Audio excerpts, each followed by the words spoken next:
Well, hello, everybody. I'm glad that you are here with us today on the Bass Chaplain Fishing Podcast.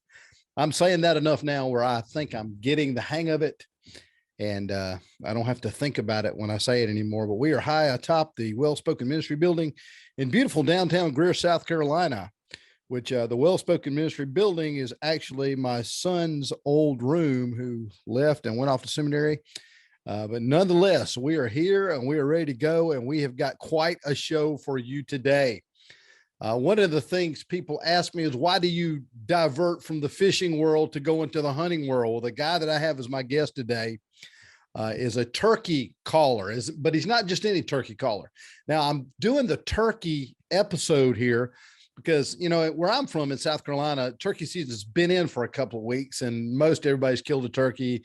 But in Kentucky, is just coming in this very weekend. And I know those Kentucky boys are excited about turkey season. I've never seen people get so excited about turkey hunting outside of my guest today, but in the state of Kentucky, they do get absolutely geeked out over turkey hunting. And my good buddy, Tim Smith over in Cadiz, Kentucky, will be chasing a gobbler. And hopefully with what he learns from my guest today, he will learn a lot, and the gobbler will be in his freezer very, very soon. So stay tuned. I am going to be having as my guest Mark Prudhomme. He is probably the best turkey caller that you will ever hear. Right here on the Bass Chaplain Fishing Podcast, America's slowest growing podcast. We're glad you're here, where faith and fishing hook up.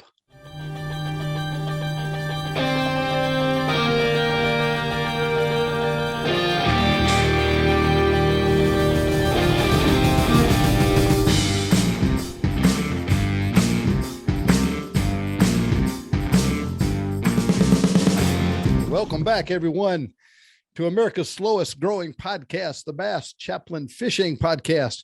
We are so glad that you are here today. If you have not taken the time to hit the subscribe button, if you're watching with us on YouTube, you just hit the big red button that says subscribe, and then click that little bell down there, and it'll tell you when we have our notifications. It'll send you a notification to when our podcast drops. It drops every Friday at high noon, and we would love for you to join us whenever you can. But if you hit that little subscribe and that bell, it's going to notify you immediately, and you'll be immediately up to date on what's coming out. I do want to thank Bass Pro Shops in Concord, North Carolina. And our man, Eric Winter, is when I buy all my bass fishing stuff and all my turkey stuff. Actually, I don't buy any turkey stuff, but it's always at the Bass Pro Shop in Concord, North Carolina. I invite you to go over there and check that out. Wherever you subscribe to your podcast, go ahead and subscribe to us now. And we will be so grateful and help be a part of America's slowest growing podcast. Today, I have as my guest, my good friend, and I say that a lot, but this guy really is my good friend. We went to college together. I served as a youth pastor in the town that he lives in his whole life. Now, I'm going to introduce him. Listen to this. Mark Prudhomme is a 17-time Grand National champion for the National Wild Turkey Association. He's the 8-time world champion. He has 2 U.S. Open championships, 2 Grand American championships, only caller to win the South Carolina State Championship in every category, duck, 2-man duck. He's the state champion of champions. He's the state owl champion. He's the state goose champion. And he's also the Tom Turpin Award winner, which is the Grand National Call Making Award for turned trumpet calls. I don't know what all that means, but all I know is if a turkey gets near this guy, it is in serious trouble. Welcome to the podcast, Mark Prudhomme. How you doing, man? Well, thank you, Chris. I'm glad to be here. I tell you, somebody needs to tell the turkeys that, because I've been having a rough time with them. Oh, I'm sure you've having a real rough time with it. I mean, you killed 10 or 12 already. I'm sure you got come on, seriously, you got one on the first day, didn't you? Yeah, I did. You got one. I knew you would. See, let me tell you, not only is Mark the most, he's the best turkey caller. He's the most competitive human being I've ever met in my life, but he's also the most humble. He doesn't like to talk about himself. He really kind of needs me as his promotional guy to do that. But man, we're glad you're here. How is Georgetown, South Carolina doing? Oh, we're doing good. We're doing good. We've had enough rain now. I'm ready for some warm weather. Man, I tell you, I love down in Georgetown.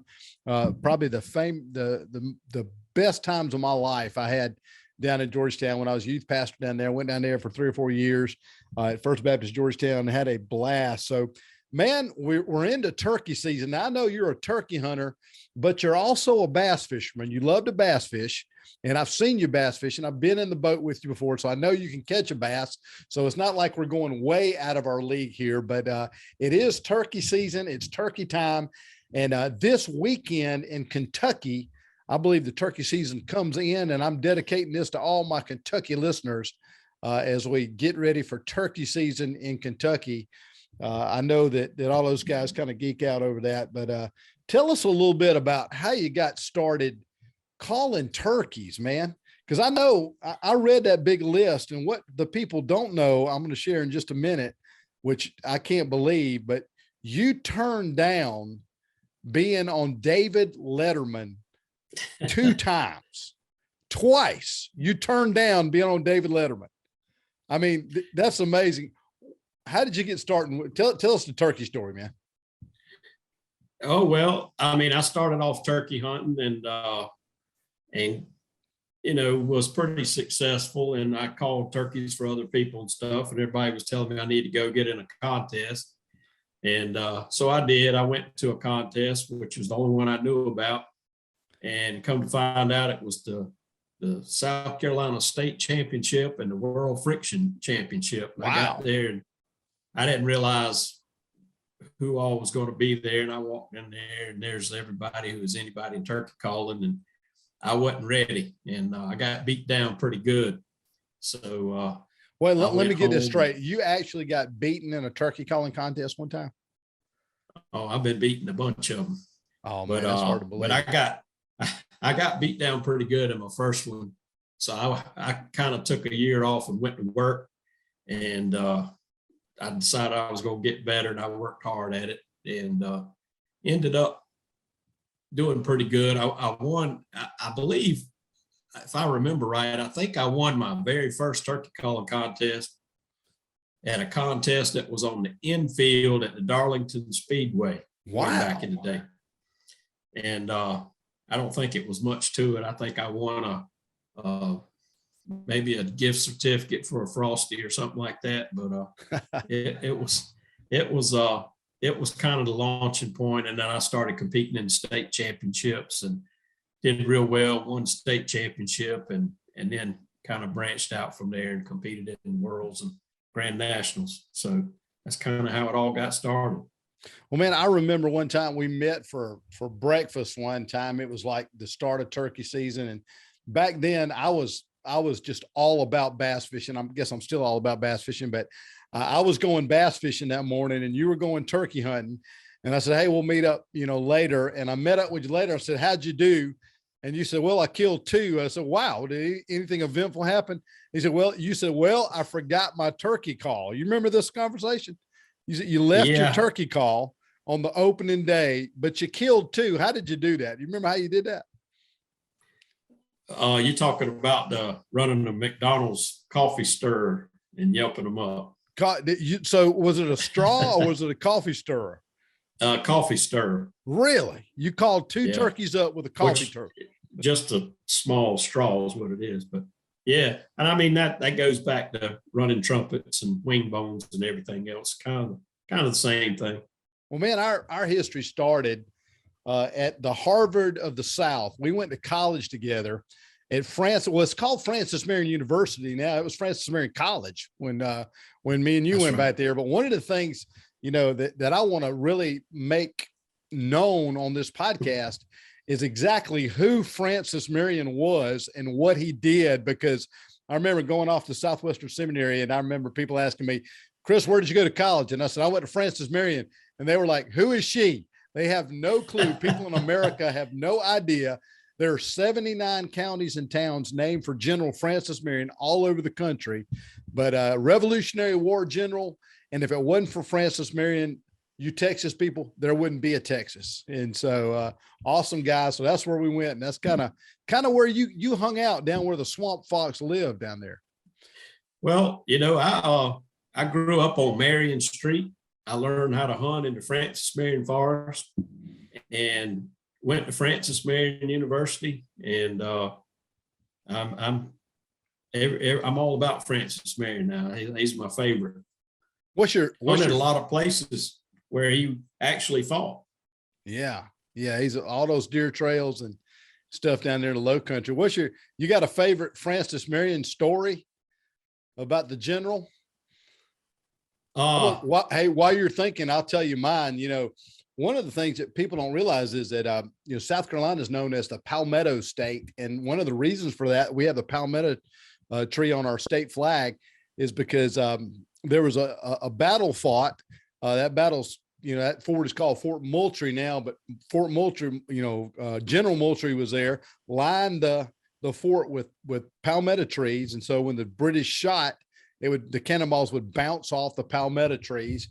And Colonel Francis Marion was there that day, and he fired the last shot that sunk the last British ship there. And so that's one of my stories of General Francis Marion.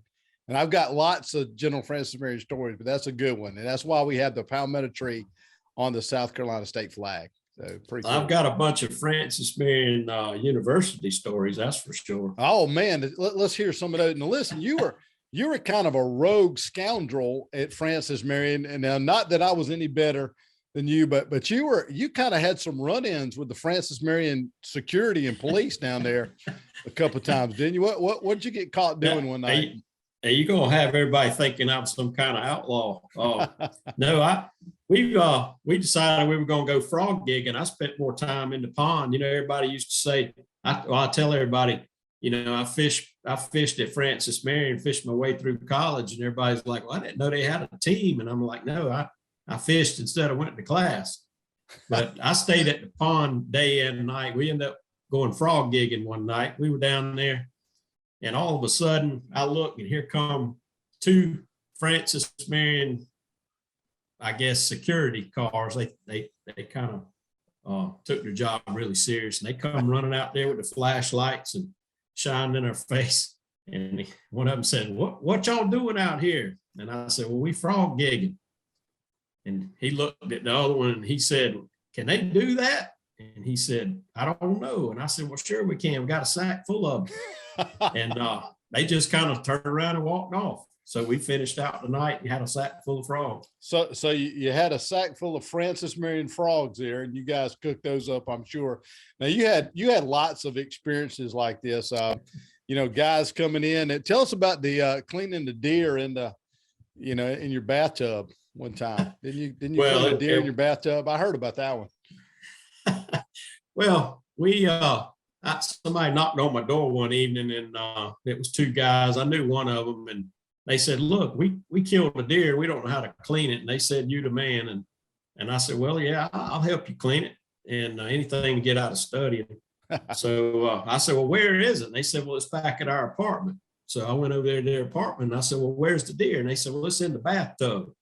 So I ended up cleaning the deer in the bathtub. I said, look, I'll clean the deer and quarter it. I said, but I'm not cleaning up. And they said, oh, we got that. So you cleaned the deer in the dorm bathtub. Is that right? Are the apartments over there? True story. Wow. Unbelievable. That is great. It was a nice 8-point too. Wow. I wonder where they killed that thing at. I probably don't want to know. Probably you didn't ask any questions back then. Yeah. At the wonderful Francis Marion University. One of the things I remember earliest about you was I read about you in the Francis Marion newspaper. You not only are a world champion turkey caller multiple times, didn't you won like a three-wheeler? Didn't you race three-wheelers professionally at one time? Did I read that?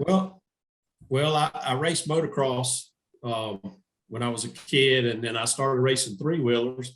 and then went to four-wheeler motocross, and I run the pro class all through college. And once I graduated from college, I said, well, I'm gonna have to get a job, and I couldn't get hurt. So I kind of retired from that. But yeah, I won some championships in motocross and stuff like that as well. I mean, you've got a serious like speed gene in you. I know, because I used to pull you water skiing on the Black River. And I remember that you would come over on the wake on like a knee board, and you would hit the wake and do a flip in the air and then land back down there, which would have totally killed my knees. I mean, it hurts me just to think about it, but you have always been like that. And you've always been the most competitive person I know. So I'm going to tell my competitive story. It's the only thing I've ever beaten Mark in. Back in the day, I used to be a runner. I know what you're thinking right now, your laugh here. And but I did. I ran about 6 to 8 miles a day. And Mark was down there, and I said, hey man, why don't you come run this race with me? He said, no, I'm not running a race stuff. I said, come on. So I kind of hemmed and hawed, and you know how I am, preacher guy and all. Got him, convinced him to run in a 5K race. All right. So it was the Johnsonville Founders Day race. And so we're getting up on the line, and everybody's getting ready, and we take off, and we get down to the end of the race, and we're checking the scores and stuff like that. And Mark goes up to the table and is talking. He comes back. I said, well, how'd we do? He said, well, I've got good news and I've got bad news. He said, the good news is I came in second place in my age division. He said, the bad news is you came in first. And the worst news is we were the only two in our age division to give away the third place trophy. And I said, you know what? In 20 years, nobody's going to know, about that trophy. That's pretty awesome. Well, so let's talk about turkeys in South Carolina, and let's talk about turkeys in general. I talk about South Carolina because you're from South Carolina. I'm from South Carolina, but really turkey hunting had a lot of its foundation in South Carolina. I mean, the first turkeys that were ever put in, I understand, were in the Francis Marion Forest. Is that right? So how did turkeys come about? I remember I saw my first one in 1984. Didn't know what a turkey was until then. Now they seem to be everywhere. So tell us about turkeys in South Carolina. Well, there were turkeys in South Carolina all over at one time. And they got really low. The numbers got low.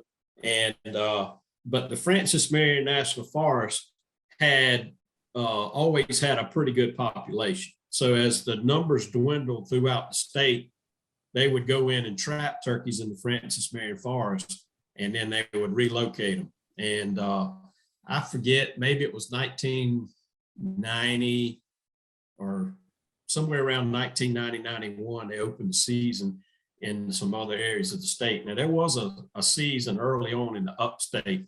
I don't remember when that was exactly, but I do know that the Francis Marion was kind of the stocking point to where most of the turkeys came from. And Henry Davis wrote a book called American Wild Turkey. It's probably one of the best books that I've ever read. And he called the Francis Marion turkeys the truest pure strain of wild turkey in America. I don't know if that's true, but I will say they're pretty tough over there. When you say tough, I mean, it's a hard bird to hunt as opposed to a Florida turkey or a Kentucky turkey or I don't know the different kinds of turkeys. So, talk to me like I'm a fifth grader here, because I really am. So, well, I think they're mostly tough because of the terrain, the swamps and the areas where they live. And plus two, they get hunted a lot. They get a lot of pressure because it's public land. But, everybody says that wherever they live is the hardest turkeys to hunt. I've hunted a lot of places, and, a lot of the places, Francis Marion Forest and some other areas, they're pretty tough compared to other places. So it's the Eastern turkey, the Eastern wild turkey is what we're talking about. That's correct. Yeah. Yes, Eastern wild turkey. And so there are other kinds of turkeys around, like in Florida, there's the Osceola. That's correct. Is that right? Yeah, Osceola. Mm-hmm. Now, what are some other, types of turkeys that are out there? And, well, there's a Rio Grande, there's a Miriam's, and then there's a Gould's that lives down in Mexico. And then there's an oscillated in Central America, but the Eastern wild turkey is probably the most widespread, and that's the one that most people hunt, and it's probably one of the tougher ones to hunt. Do the similar do they make similar calls, throughout the different kind of species, or is it like if you can call an Eastern, can you call an Osceola, or is it, how does that work? Yeah, I think you can pretty much call any of them using regular turkey calls. There's a little bit of difference in some of them in the gobble and some of the maybe the Marions and all, there might be a little higher pitch on some things, but they're pretty much the same. So with the turkey calls, now I've done a kind of a seminar with you before where you brought in just a ton of calls and you talked about the history of turkey calling. Tell us a little bit about the history of turkey calling and the different kind of calls and what kind of situations those are used for. Well, I don't know how far it goes back, but I do know Native Americans used the turkey wing bone and probably cane to use for calling turkeys. Now you have a wing bone call. Is that right? You make a wing bone call? Is that? I have, yeah. Right. And those types of calls are probably some of the older ones, and then probably after that, the friction calls. But there's all kinds of turkey calls. There's a lot of things that'll make a turkey sound. People use slate calls, box calls. My friend Harold Knight, he can take a green spring leaf and make a turkey sound with it, call a turkey with it. But there's a lot of different things that'll make a turkey sound. Some are better than others. Some are easier to use than others. Diaphragm call is probably one of the more common ones. But that doesn't go back as far as some of the other types. What's your favorite type of call? I mean, if you had to pick one, what is your forte in calling? Well, I've run all of them through the years and competed with all of them, but I think my favorite's the trumpet. Trumpet call to me is kind of an old school way of doing it. I hunt with old double barrels and I just really enjoy the old school aspect. So I make trumpet calls, and that's just something I enjoy doing. And I think it's a very realistic sounding call, and it's a different sound. I think it helps a lot of times with pressured birds or places where they hear a lot of other things. The trumpet kind of gets their attention. Now that trumpet call that you make your own trumpet calls, is that right? I do. Yeah. Well, I went to, I say this because I went to a show one time where you were selling them, and I was like, okay, Mark's up there, I'll go talk to him. Well, when I got in there, I never really got to talk to you because people were like just piling around you, asking questions, and you were selling calls. And so those calls are pretty popular. Is that right? They are. I've got a pretty long waiting list. I don't make that many. I probably make 35 or 40 a year. And everybody's wanting one, and it's kind of tough to get them made. But I enjoy doing it. It's more of a hobby than anything. So that's why I can't get that many made, I guess. So you make them out of just certain types of wood, or I mean, I've noticed that you're advertised sometimes, and they'll be made out of some kind of wood from Africa or some kind of wood from wherever. I mean, how do you find your wood, and what makes a good turkey call? What kind of wood? What's the deal? Well, a lot of the woods are woods that are tone woods that they make musical instruments out of, like African blackwood, cocos wood, different things like that have a tonal quality. So it's not just a good looking wood or something, even though you can use, good looking figured wood, right. But a lot of it has to do with the tonal quality of the wood. There's some woods that just have a resonance to it that's better than others. Okay. So I know we're going to have some guys here that are like me. I've flirted with turkey hunting before, but just, I've got a friend of mine who gave me a scratch call one time, and I couldn't make a sound on it. I mean, it sounded like a chalkboard. What would you say to guys who are just starting out, that are thinking about, getting into turkey hunting? They want to start calling, or they want to get better at calling. What would you suggest that those guys do? Well, I think the first thing you need to do is listen to real wild turkeys. Don't listen to somebody else, or, don't listen to me or anybody else. doing their rendition of turkey, listen to real wild turkeys. And there's enough stuff on YouTube and different places that you can actually hear, the real thing, and try to imitate that. And also practice, do a lot of practice, get out there and run the calls, because the more confidence you have in your calling, the more you're going to want to call, and you'll feel more confident in your ability. Sometimes I've noticed people that don't feel like they don't call that well won't call to a turkey when they need to call, and they're scared to go mess up. And I think that's one of the big things.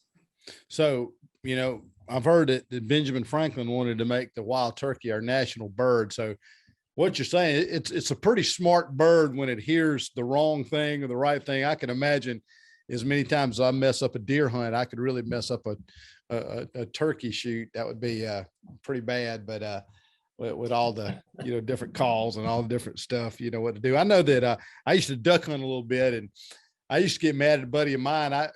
Ducks would be coming in, and he seemed like he'd call when he didn't need to call. And he wouldn't call when we should be calling. And I used to always get mad when the ducks were locked up and flying on in. He'd be like, whack, whack, calling, and just, flaring everything off. And so it's pretty wild. But you're pretty much a duck caller too. I mean, so is calling just your thing, or is it, how did you? I guess I just like imitating critters, and always have. I've just I just really enjoy calling, and I love wildlife, and I'm a student of sound and listening to them. And duck. I grew up duck hunting and competed. I won the South Carolina State Duck Calling Championship. I blew in the world duck calling down in Stuttgart. But a lot of all that's just how I grew up. But, as well as fishing. I grew up fishing as much as anything. Your dad is a really good tournament fisherman, and as a matter of fact, I caught the biggest bass I've ever caught with your dad. All right, it was we were at a little private lake, and he had access to go in there, and we really kind of went to crappie fish. It was just, and I brought a bass rod, and I had my signature horny toad bait on there. And I said, I'll tell you, your dad's name's Clarence. I said, Clarence, I think I'm gonna throw this horny toad a little bit, and I pitched it under a cypress tree, and it went whoosh, like that, and I set the hook. And I said, oh, Clarence, I think that's a good one. And when that fish came up and wallowed, Clarence went, oh my Lord. It was a big fish. And so we had a good time that day. It was a lot of fun. But so you grew up bass fishing as well. So critters have always been a part of who you are. So, hey, now, Mark, you're known for running a variety of calls, but you're mainly known for your trumpet call that you make those trumpet calls, but you've been running some other calls as well. And there's some kind of call you're promoting called a tube call or something like that. So Bass Chaplain, I don't know too much about tubes, or like what I flip on the bed at a bass. What's a tube call? Yeah. Tube call is, it's an old call. It's nothing new. In fact, my buddy Harold Knight was making and selling tube calls out of his barbershop in the 70s. And that's who I went to, as a longtime pro staffer with Night and Hale. I went to Harold and spent some time with him and let him look at the tube call, and he liked it. So I got his approval on it. So Harold's a pretty good caller from what I understand, man. I tell you what, Harold Knight, he's known for a caller, but that dude is a bass fisherman as well. I mean, he can fish. He's a fantastic bass fisherman. I've fished with him a few times, and every time he's put us on fish, and I enjoy fishing with him. He's a great guy to spend a day with in a boat. Man, they were having this tournament down there. It's a church puts it on, River Bend Church or something. I can't remember the name of it, but it was a free bass tournament. Like 250 boats are in it, and they brought me in to share the gospel. And that's what the guys have to do there. They have to come and, hear the gospel before they fish the free tournament. But I remember Harold was there and I knew him, but I could not place his name. It was one of those brain fog moments.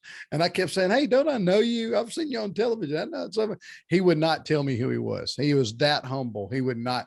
He was like, "Yeah, Chris, I must have a familiar face." You know, so, I mean, it was like, he wouldn't tell me. Later on, somebody would say, "That's Harold Knight." I was like, wow, that's pretty well. Yeah, He's a humble guy. I enjoy. He's a great guy. Yeah, he really is. Well, you know, the plan was to kind of let you bring a call into the studio, but we realized pretty quick it's not going to translate over in the house and all that. So we've got a clip of you're actually on a turkey hunt in the woods, blowing this tube call. So set this thing up for us and tell us what we're about to see now. If you're on YouTube, you're going to see it. If you're on the podcast platform, you're just going to hear it. And all the noises that you hear are not going to be, real turkeys. They're going to be Mark acting like a turkey. So, so here we set this up for us. Well, let me tell you, first of all, this was a little segment that my friend Kerry Terrell took while we were hunting. And I really didn't even know he was filming it. But we were hunting in the swamp, and the acoustics and all real good, and he thought it was sounding good, so he took a video of it, and turned out pretty good. The tube call that I'm running is what we call the KT tube call.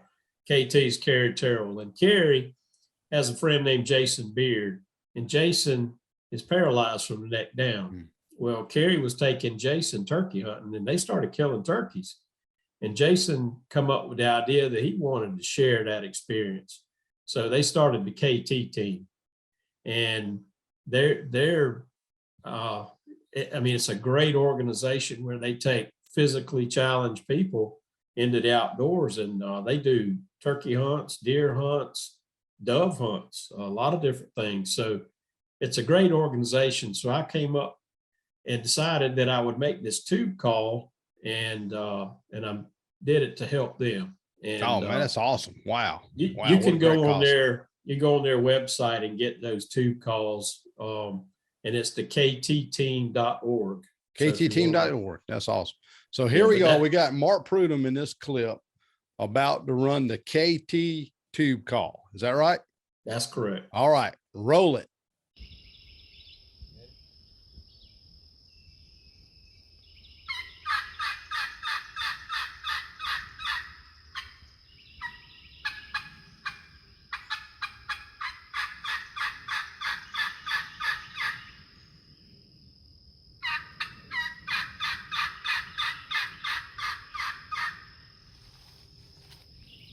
And that was awesome. Good night. You sound just like, it's like a turkey. Y'all should have had turkeys just flying in on y'all. I thought it was pretty good. We ended up getting one, but it's a loud call, and it's an aggressive, the way I was running in that segment was kind of loud and aggressive, which we were trying to get a response. I'm aggressive. That's all about the Bass Chaplain. I'm loud and aggressive. That's great. That's right. Well, sometimes that's what you got to do to make something happen in the turkey woods. Man, it's extraordinary. So really, basically what you started doing is when you got the fire to become a turkey caller, you started listening to actual tapes of wild turkeys. Is that right? That's right.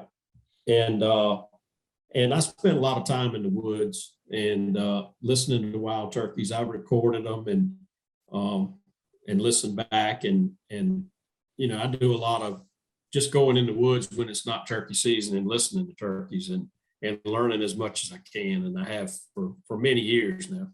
Man, that's awesome. The Bible tells us that when we go out into the creation, that none of us have any excuse to know that there is a God, because of the creation that we see, and every hunter and every fisherman experiences that. I've met guys that, they're very far away from God, that still know when they get out in the morning time that there's something special about that there's some force that created that. But you and I know that the force that created all this, is God, and he sent his son Jesus so we could know him and so we could experience him. And one of the reasons I wanted to have you on at this time, we had Hank Parker on last week, and Hank Parker has a dramatic testimony when you hear about, Hank's just, dad was a drunk, and man, I got saved at my dad's funeral, and it was just, overwhelming. Your conversion experience wasn't like that at all. Your dad wasn't a drunk, and you weren't a wild child, but you came to know Christ. How did that happen, Mark? What went on? Well, I was raised in church, and always went to church. My father was a deacon, my grandfather was a deacon, and my family always went to church. And early on, I always felt like I was a good person, and didn't never caused any problems, didn't do anything really bad, maybe mischievous a little bit, but then as I grew older, I realized that it's not being a good person isn't really good enough. It's not how good you are. If that was the case, nobody would be saved. But it's coming to know Christ and having a personal relationship with him, and confessing your sins, and that's what it's all about. It's you can never be good enough. We all struggle, and just having that personal relationship with Christ is what it's all about. And that's that it's hard a lot of times to convince people that aren't troublemakers, and they're not stealing cars and on drugs and stuff, but there's this just that's not good enough. It's not about being good. And I think you've had some folks on kind of with similar stuff. Yeah, I have. And and that's one of the things I'm doing on Bassmaster this year with our Christian Angler meeting, is I've been trying to get those guys to think about their testimony, to think about how they came to know Christ. And a lot of times we think, if we didn't go out and have a huge, we weren't a drug dealer, we weren't, into, all the things the Apostle Paul was and all that stuff, that we don't have a testimony to share. But everybody, if you have Christ in your life, you have a testimony, and we all cross from death to life. And for some people, it's a dramatic, like, kneeling at your father's casket. And for other people, it's like, I came to a realization that I wasn't good enough for God, and that Jesus came to be good enough for me. And I trusted what he did on the cross to pay for my sins. And I turned to him, and he saved me. And a lot of people think, well, man, that's not a great testimony. That's an awesome testimony. And no matter who you are, if you have Christ in your life, God wants you to share your testimony. He wants you to share what he's done for you, because there are some people that are going to be touched by the testimony of Hank Parker. They're going to be like, man, that was just awesome. There's some people that are going to be touched. They're going to say, man, I relate a whole lot more to Mark Prudhomme than I do, Hank Parker. And it takes everybody. And the Apostle Paul said, some people water, some people, plant, some people harvest, and we all have a process. But sharing your testimony is all a part of that process.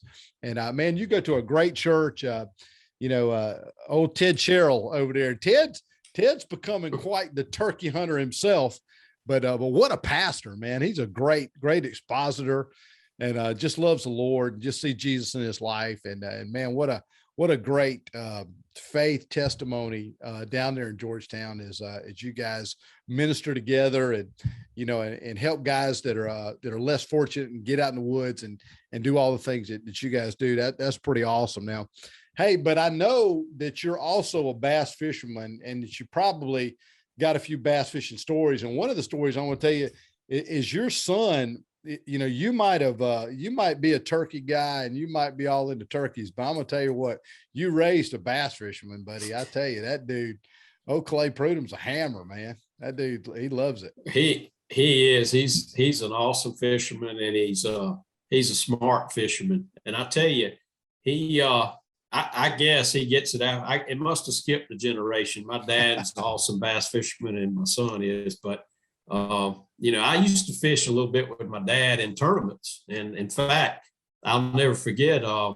Right before I got married, I didn't have anything, and we won a big tournament. And the first thing I did was bought a TV. So you bought a TV with your tournament earnings. That's pretty good. Exactly. Yeah. He put us on the fish. I mean, that wasn't any of my doings. He was pretty good at putting us on the fish that day.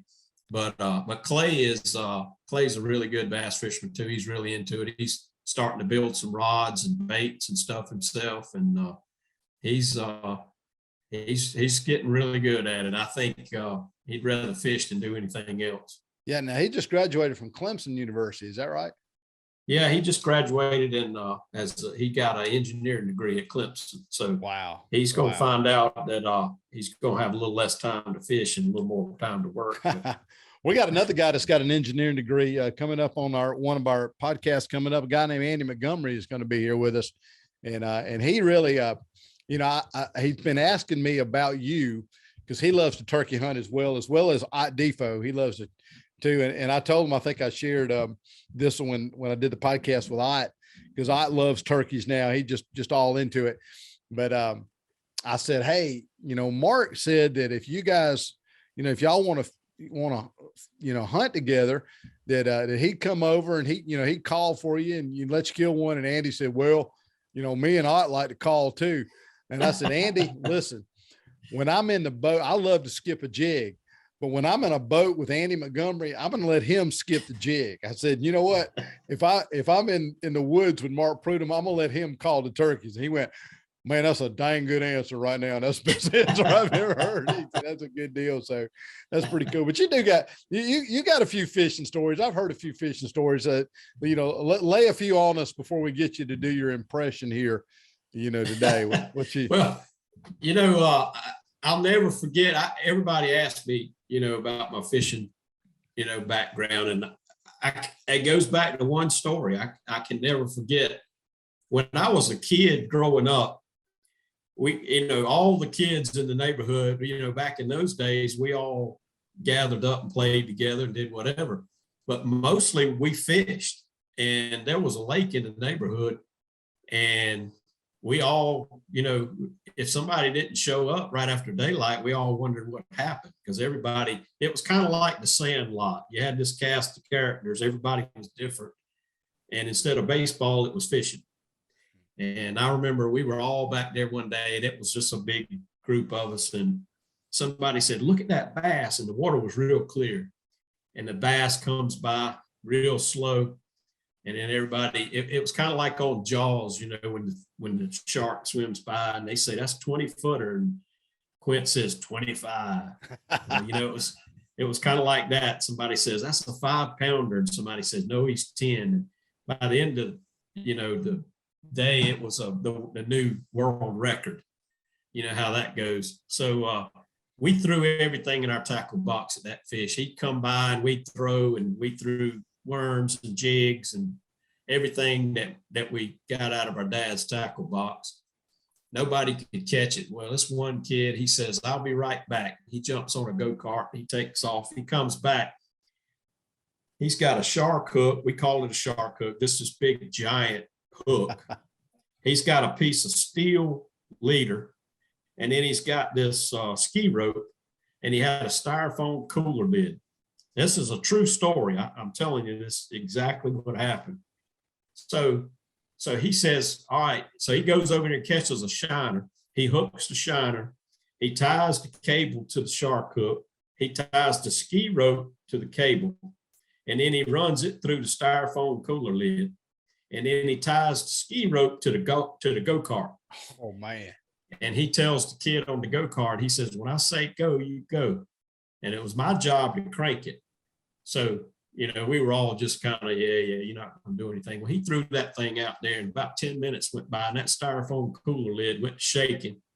And then it started going across the water. He reared back on that ski rope, set the hook, and he hollered, go, go. I cranked the go-kart. The kid took off on the go-kart, pulled the fish across the water.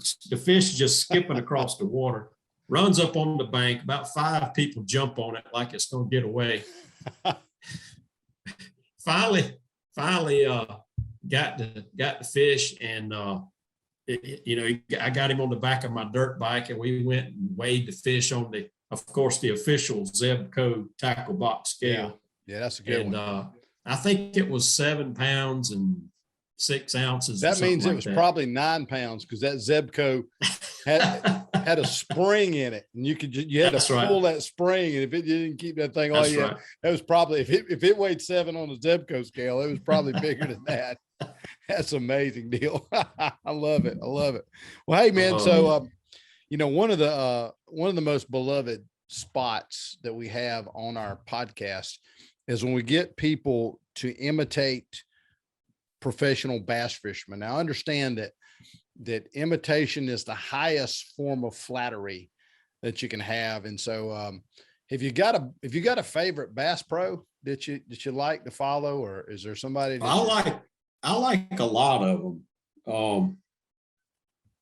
I guess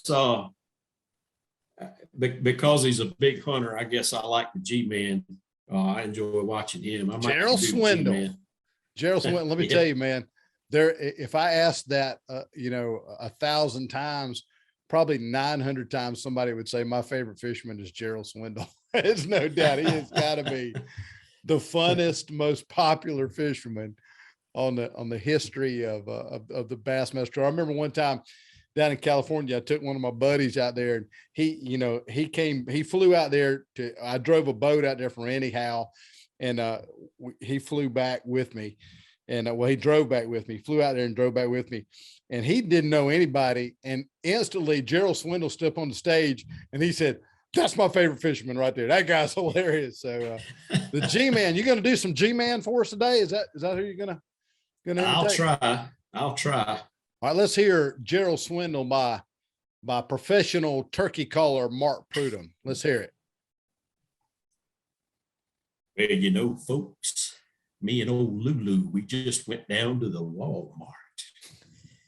Let me tell you, there's all kind of folks down there at that Walmart.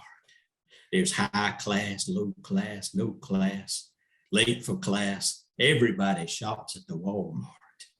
Let me tell you, I went in there for a bag of dog food, and I come out of there with a Taylor Swift CD, 2 KVD spinner baits, and a Snoopy rod. Walmart. That is a great, man. I tell you what, of all the impressions that we've had on this podcast, that has got to be the number one impression. You just nailed it. Man, you were like channeling the G-Man right there. That's awesome, man. Good deal. Oh, I enjoy watching his stuff, and I think he's an old Night and Hale guy from way back when, and I was on the pro staff for them. So yeah, he's pretty funny. He's quite a hunter himself. I mean, he and Leanne, they're great hunters. They really absolutely they put a lot into it. He's a good hunter. Yeah, they do a lot of the homework and lay a lot of the groundwork for. I think I did a video. What I said, Gerald Swindle makes preparing for deer plots look a lot funner than what it really is for me. It was tougher, a lot tougher for me. Man, that's awesome. Dude, I appreciate you coming on and being my guest. And with turkey season coming in Kentucky, I hope them Kentucky boys really, sit back and enjoy.